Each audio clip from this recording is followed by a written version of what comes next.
Ano po, actually po siguro yung first 3 to 6 months ko po sa unang alis ko po. Homesick po talaga.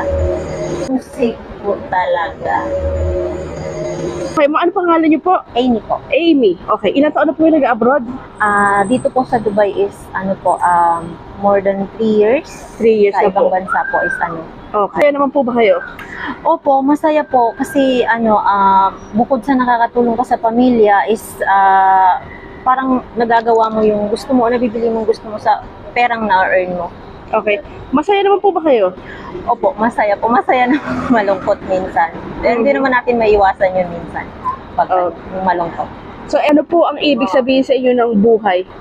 Well, ang buhay is napakahalaga po sa ating lahat kasi nag-iisa lang po yan. Wala naman po sigurong binigyan ng pangalawang buhay. So, magpasalamat or